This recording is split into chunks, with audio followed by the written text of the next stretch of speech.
We looked at her and said, "Why did you say that?" He said, "Aaron, right on the wall behind you, there's a picture of angels." We looked at her and asked why she had said that, and she replied, "Aaron, right on the wall behind you, there's a picture of angels."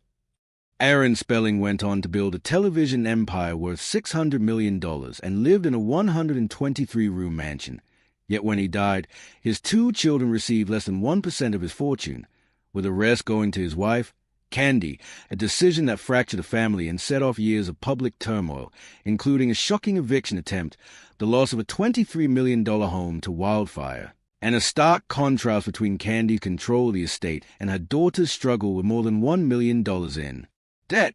Long before that darkness, Aaron Spelling was born on April 22,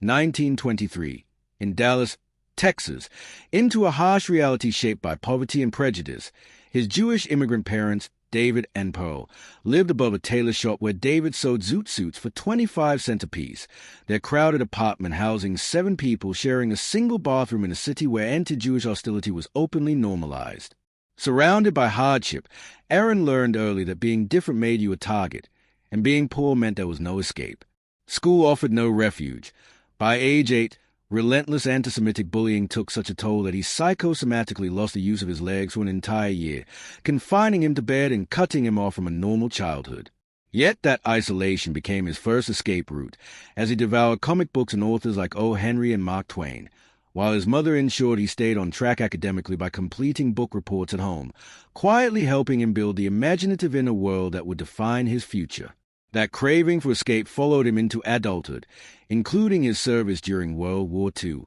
when he was drafted into the U.S. Army Air Corps and assigned as a troopship entertainer, writing skits and articles for Stars and Stripes, earning both a Bronze Star and a Purple Heart after being wounded by a sniper. Fate narrowly spared him when he was pulled from a flight just 2 minutes before takeoff due to the flu, a plane that later crashed and killed everyone aboard, prompting his mother to faint when he returned alive and to make him promise never to fly again, a vow and a fear he carried for decades. After the war, he graduated from Southern Methodist University in 1949, where he was a cheerleader, playwright, and relentless creative, and though his play The Troubled Conscience flopped on campus, he refused to be crushed, instead selling the script to the Jane Wyman Fireside Theater for $400, his first real break and ticket to Hollywood. Los Angeles, however, met him with more than 400 studio rejections, forcing him to survive on just $12 a week as an extra while auditioning for insignificant roles. Yet he kept showing up, drawing on the lesson he had learned early in Dallas.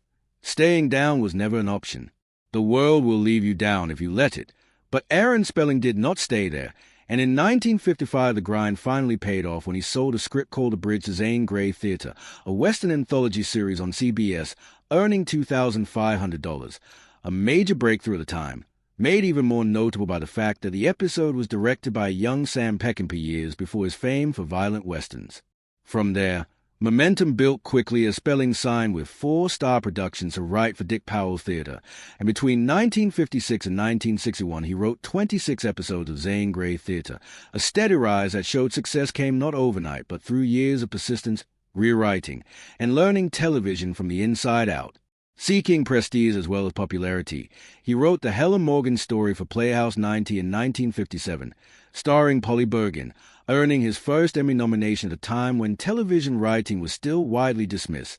Critics were split, some praising the work while others sneered at it as pulp TV trash, a tension Spelling would live in for years as he learned to balance seriousness with mass appeal. He also discovered that controversy could be fuel, and in 1959 his pilot for The Untouchable sparked national outrage over its graphic violence, prompting hate mail, station bans, and moral panic. Yet once it aired, it became a hit, ran from 1959 to 1963, shaped the tough cop crime drama for decades, and even owned Robert Stack and Emmy. By 1962, Spelling was ready to stop being just a writer, partnering with Leonard Goldberg to form Thomas Spelling Productions, a move that gave him real power and control, beginning with the instant sale of their pilot The Longest 100 Miles of Disney and owning Spelling his first producer credit,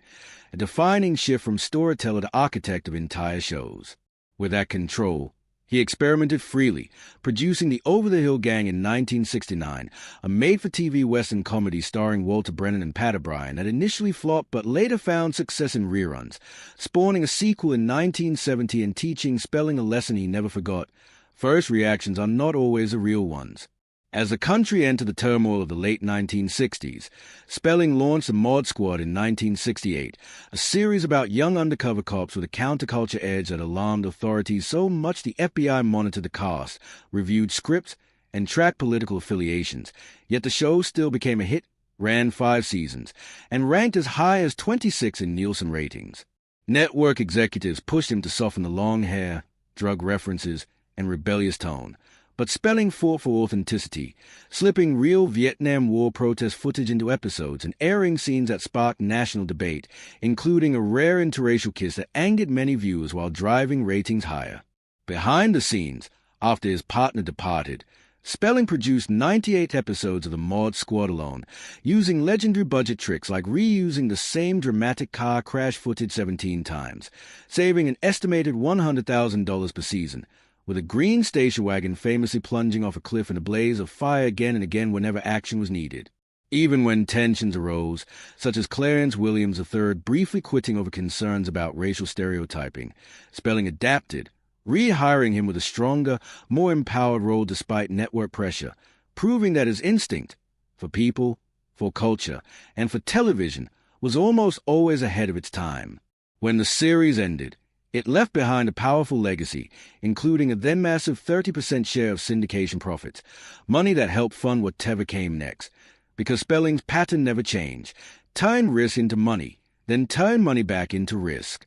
By the early 1970s, his shows were no longer just entertainment, but forces that sparked real-world reactions, as seen in 1973 when his cop drama The Rookies became a top 20 hit, ranking at number 18, only for the Lap to sue a production company over claims the series portrayed officers as brutal and corrupt. The lawsuit was settled out of court, but Spelling surprised many by personally donating a significant sum to the Lap Widows Fund, a gesture that eased tensions and showed he understood the consequences of his storytelling. Then came the pop culture moment that sealed his legacy, Charlie's Angels. In 1976, Farrah Fawcett's red swimsuit poster exploded into a phenomenon, selling more than 12 million copies and reportedly earning her $400,000 in royalties, far more than her $5,000 per episode salary, while generating an estimated $5 million in its first week alone. Inside that success, however, friction simmered, with Kate Jackson pushing back against the Jiggle TV label and arguing that the show reduced women to objects, a debate that raged even as ratings soared. The biggest shock followed quickly when Farrah left after 1 season, triggering a high-profile lawsuit that ended in a settlement including a $400,000 penalty and mandatory guest appearances alongside her replacement, Cheryl Ladd, who played her sister. Many expected the show to collapse, but instead ratings reportedly jumped 20%, reinforcing one of Spelling's core rules: never fire a star, but never panic when one leaves, because audiences can surprise you if the story still hooks them. Around the same time, Fantasy Island became another pillar of his empire, running from 1977 to 1980 with more than 200 episodes and turning Ricardo Montalban's Mr. Rourke into an icon, complete with an unscripted line, "The plane, the plane," that became a lasting catchphrase, while Montalban's own interpretation of the character as a fallen angel added an unspoken depth beneath the fantasy. By the end of the 1970s, Spelling's output was staggering, peaking at around 140 hours of television per year, and when the 1979 writers' strike froze Hollywood, he responded by flying writers to Hawaii to finish episodes of The Love Boat, keeping production alive and showing his belief that if the industry shut down, he would find a way around it. The 1980s marked his push for domination, beginning with Dynasty in 1981, a glamorous counterstrike against Dallas that premiered to over 18 million viewers and weaponized luxury itself, with Nolan Miller's wardrobe budget reportedly hitting $35,000 per week and jewelry costing up to $10,000 per episode, real gems included. By 1985, Dynasty was said to be earning $500 million in syndication, but excess eventually caught up with it, most infamously in the 1988 Moldavian massacre cliffhanger that killed nearly 50 characters at a royal wedding, sending ratings soaring while triggering lawsuits, including Miller's $2 million claim over unpaid gowns, and prompting critics to argue the spectacle had overtaken believability. Spelling remained famously hands-on, visiting sets weekly, approving scripts and costumes, firing writers mid-season if glamour dipped, and even overseeing details like Linda Evans's shoulder pads, which reportedly cost $50,000 per season, as Miller designed roughly 3,000 costumes across the series, turning Dynasty into a fully controlled world of fabric, shine, and power. When Spelling tried to expand that world with the Colbys in 1985, launching it with a $2 million pilot, one of the most expensive TV episodes ever at the time, the spin-off flopped after 25 episodes despite lavish sets and a stacked cast, proving another hard lesson. Big budgets cannot save weak stories, and splitting a core cast and break the magic that made the original work. After Knots Landing, Ted Shackelford sued Spelling, claiming ideas had been stolen. The case was settled quietly out of court, reinforcing a lesson Spelling learned repeatedly. Success always attracts conflict, but instead of slowing down, he used the noise to fuel cross-promotion and keep audiences locked inside his expanding television universe. By the 1990s, Aaron Spelling's power was unmistakable, with his name dominating weekly credits as millions planned their nights around glossy teen drama, turning Beverly Hills 90210 into a ritual and Melrose Place into scandal-driven must-see TV. By the mid-1990s, Spelling Television were producing over 100 episodes a year, flooding prime time and stacking syndication profits that rolled in for decades, while his formula stayed consistent: young stars, polished visuals, and storylines that never stayed calm for long. By 1996, he was reportedly earning $100 million a year, and that authority extended even to deeply personal choices, such as when his daughter Tori auditioned for Beverly Hills 90210 at 17. Despite pressure to cast her as a provocative Kelly Taylor, Aaron insisted she played Donna Martin and strictly controlled the character's image, vetoing 17 love interests and demanding Donna remain a virgin throughout the show's entire run, shocking writers but turning Donna into the series' moral center, and owning Tori 2 Young Artist Award nominations. His control extended to other stars as well, including Luke Perry, who by 1993 earned $35,000 per episode but reportedly had a no-sex scenes clause written into his contract,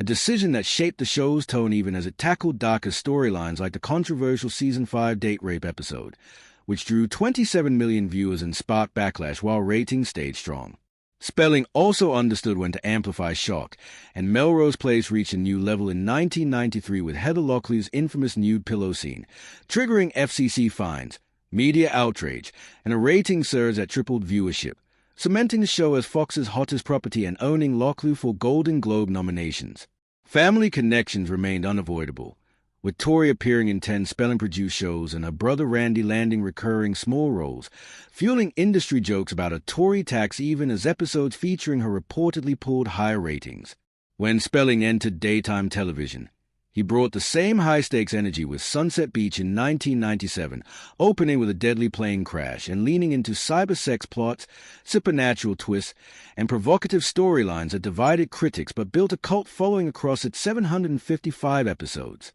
By the early 2000s, Spelling's empire had reached staggering scale, over 3,800 hours of broadcast content, 140 pilots, 110 TV movies, and more than 20 new episodes produced weekly, earning him a place on Forbes' list of top-earning deceased celebrities in 2009 due to enduring residuals, though darker stains followed, including the collapse of Seventh Heaven's wholesome image after a 2014 leaked audio recording revealed star Stephen Collins confessing to sexual misconduct, damaging the Spelling brand. Charm faced its own battles with ballooning budgets but remained profitable through international syndication, while in 2006 Spelling sold his empire to CBS for $1.8 billion,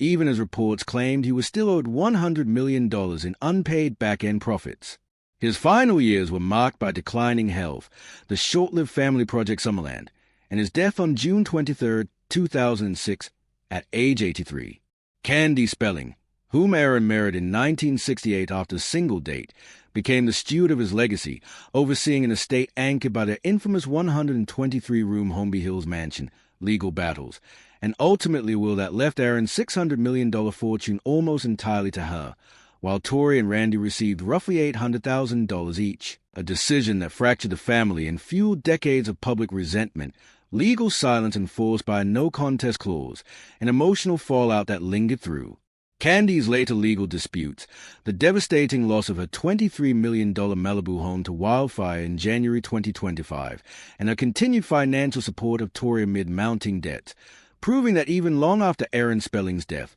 the story he built never truly stopped unfolding.